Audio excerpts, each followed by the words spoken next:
नमस्कार मुलांनो, welcome back to YouTube channel. उद्या इंग्लिशचा पेपर आहे. पेपर प्रेझेंटेशन कसं करायचं लास्ट व्हिडिओमध्ये बघितलं. आता मेन खेळी बघायचे, टाईम मॅनेज कसा करायचा.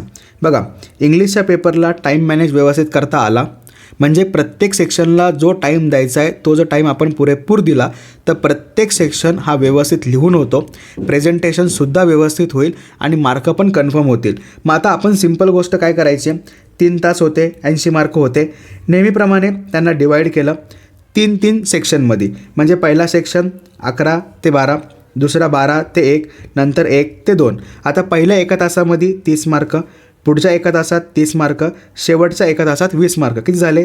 30, 60 आणि हे 20, 80 झाले. आता पहिले 2 तास जे असणार आहेत त्याच्यामध्ये आपल्याला मॅक्सिमम मार्क्स सिक्युअर करायचे आहेत, हे डोक्यात ठेवताल. त्यानंतर शेवटचा जो 1 तास असणार आहे त्याच्यामध्ये कमी मार्क आहे, 20 मार्क्स ठेवले ना, पण त्याच्यासोबत आपल्याला पेपर चेकिंग पण करता आली पाहिजे. आणि महत्त्वाची टिप, प्रत्येक क्वेश्चन नीट वाचा, अजिबात घाई करू नका. लँग्वेज स्टडी तुम्ही खूप घाई करता, अजिबात घाई करायची नाही. इझीवाला सेक्शन आहे, हक्काचे मार्क आहेत, ते मिळाले पाहिजेत. त्यामुळं त्या ठिकाणी जेवढा टाईम आपण दिलेला आहे तेवढा टाईम द्या. प्रत्येक प्रश्न वाचा, समजून घ्या आणि नंतरच उत्तर लिहा. अगदी तीच गोष्ट पर्सनल रिस्पॉन्सलासुद्धा लागू होते. वाचल्याशिवाय अजिबात घाई गडबड करू नका, समजून घ्या आणि नंतरच लिहा. मिनिमम 10 to 20 सेकंड अंडरस्टँडिंगसाठी खूप झाले. साधारण एक 5-6 सेकंदात आपण प्रश्न वाचतो, समजून घ्यायला एक 5-6 सेकंद खूप झाली. समजून घ्या, वाचून नीट ठेवा, म्हणजे उत्तर लिहिणं इझी जाईल. कळलं? चलो, आता पहिला 1 तास महत्त्वाचा. 11 ते 12 30 मार्कांचा गोल ठेवला आहे. काय करणार? सेक्शन 1 लँग्वेज स्टडी 10 मार्क्स 15 मिनटामध्ये मिळतात, बरोबर. 15 मिनटामध्ये हे मार्क सिक्युअर होतील. त्याच्यानंतर पुढचा सेक्शन टेक्स्च्युअल पॅसेज. किती मार्क्स आहेत? 20 मार्क्स आहेत. एक पॅसेज 10 मार्क, दुसरा पॅसेज 10 मार्क, टोटल झाले 20 मार्क.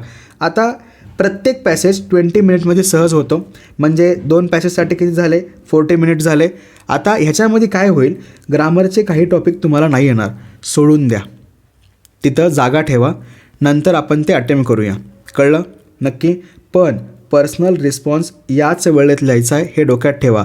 कारण एंडिंगला पर्सनल रिस्पॉन्स लिहिणं खूप हार्ड जातं, चुका होण्याचे चान्सेस खूप जास्त आहेत. त्यामुळं सुरुवातीलाच पर्सनल रिस्पॉन्स लिहून मोकळं करा. ग्रामर राहिलं तर राहून द्या, नंतर ते पूर्ण करता येईल. कळलं? पहिला 1 तासाचा गोल समजला, गुड. आता पुढचा 1 तास म्हणजेच 12 ते 1 30 मार्कांचा परत गोल ठेवला आहे. ह्याच्यामध्ये सुरुवातीला पोएट्रीवाला सेक्शन 10 मार्क्स 20 मिनिट्समध्ये सहज होतील. क्वेश्चन आन्सर लिहिणं तर एकदम इझी आहे, बरोबर ना. ते तर तुम्ही आराम के साथ 5 मिनटामध्ये करताल. ॲप्रिशिएशनसाठी 15 मिनटं घ्या, सिम्पल. नंतर नॉन टेक्स्च्युअल पॅसेज आणि समरी 15 मार्क आहेत, 25 मिनटं दिलेले आहेत. पॅसेज सॉल्व करायला 15 मिनटं झाली आणि त्याच्यानंतर समरीसाठी 10 मिनटं. आराम के साथ 25 मिनटामध्ये हे 15 मार्क सिक्युअर होऊन जातील. त्यानंतर त्याच 1 तासामध्ये तुम्हाला लेटर रायटिंगसुद्धा पूर्ण करायचं आहे, 5 मार्क्सचं 15 मिनिट्समध्ये. लेटर रायटिंगचा फॉर्मॅट आधीच्या व्हिडिओजमध्ये आलेला आहे, तो फॉर्मॅट नीट बघून घ्या आणि त्याच पद्धतीने लेटर लिहिताल. आता नॉन टेक्स्च्युअल पॅसेज जेव्हा तुम्ही रीड करत आहात तेव्हाच समरीसाठी जे इम्पॉर्टंट पॉईंट्स आहेत ते मार्क करून ठेवा, किंवा ॲटलिस्ट ते बघून ठेवा की बाबा समरी रायटिंगमध्ये हे पॉईंट लिहायचे आहेत. त्यामुळं समरी रायटिंग करताना पॅसेज वाचायची गरज नाही पडणार. कळलं?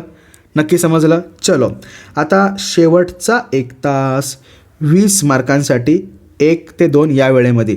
आता इथं काय करायचं आहे, रिमेनिंग पेपर पूर्ण करायचं आहे, सोबत पेपर चेकिंगसुद्धा ठेवायचं आहे. मग कुठले क्वेश्चन राहतं ते डायलॉग रायटिंग 5 मार्क 10 मिनटात मिळून जातील. इन्फॉर्मेशन ट्रान्सफर 5 मार्क 10 मिनटात मिळून जातील. न्यूज रायटिंग 5 मार्क 10 मिनटात मिळून जातील. हे 3ही सेक्शन खूप इझी आहेत, खूप म्हणजे खूप. ह्यातले हे 2 तर एकदमच सिम्पल आहेत, बरोबर ना. हे तर तुम्ही सहज करू शकता. मला तर वाटतं आहे तुम्ही हे 2 सेक्शन 20 मिनटाच्या आतच करताल. न्यूजसाठी वेळ दिला तरी चालेल, अजिबात टेन्शन घेऊ नका. हे तर 10, 12, 13 मिनटं झाले तरी पण चालतील. नंतर ट्रान्सलेशन हे तर एकदम सिम्पल आहे, 5 मार्क 10 मिनटात मिळवणं काहीच अवघड नाही आहे. आता नीट बघा, एवढं सगळं करून सुद्धा 20 मिनटं बाकी आहेत का नाही. मग ह्या 20 मिनटामध्ये जर पेपरमध्ये काही रिमेनिंग बाकी राहिलं असेल तर ते अटेम्प्ट करायचं आहे. मग रिमेनिंग काय काय राहू शकतं, हे नॉन टेक्स्च्युअल पॅसेजमधला ग्रामरचा पार्ट राहील, पोएममधला एखादा क्वेश्चन राहील, त्यानंतर सेम टेक्स्च्युअल पॅसेजमध्ये ग्रामरचा पार्ट राहील, A3 राहील, A4 राहील, B3 राहील, B4 राहील, असे क्वेश्चन्स पेंडिंग राहतील. मग हे जे पेंडिंगवाले क्वेश्चन्स आहेत हे त्या 20 मिनटामध्ये पुरेपूर विचार करायचा, नीट समजून घ्यायचं आणि नंतरच लिहायचं. कळलं नक्की? समजलं? शुअर? आता हे झाल्यानंतर क्वेश्चन पेपर साईडला ठेवायचा, आन्सर शीट साईडला ठेवायची, 1 बाय 1 प्रत्येक क्वेश्चन झाला का ते चेक करा.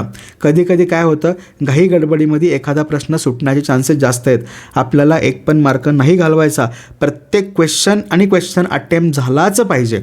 त्यामुळं प्रत्येक क्वेश्चन अटेम्प्ट केला आहे का, लिहिला आहे का, आन्सर बरोबर आहे का ह्याची खात्री नीट करून घेताल. समजलं? नक्की? चलो, आता प्रश्न पूर्ण झाला रे झाला की लगेच पेन्सिलनी रेषा मारा, नंतर मारतो, वेळ मिळेल असा अजिबात विचार करू नका. ऑन द स्पॉट लाईन मारून टाका, मार्क कन्फर्म करून घ्या.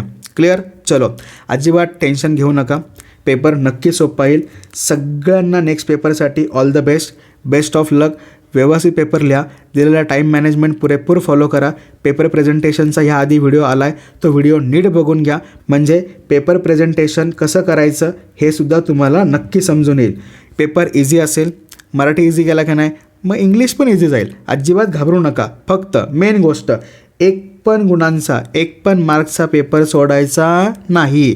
प्रत्येक मार्काने मार्क आपल्या हक्काचा आहे आणि मिळालाच पाहिजे. 70च्या अबाव जायचं आहे, हे डोक्यात ठेवा. Out of 80. कळलं? नक्की व्यवस्थित प्रिपेअर लिहा आणि पेपरवरनं आल्यानंतर मला नक्की सांगताल पेपर कसा गेला. सांगताल ना? शुअर? चलो, व्यवस्थित प्रिपेअर करा. Bye bye, all the best.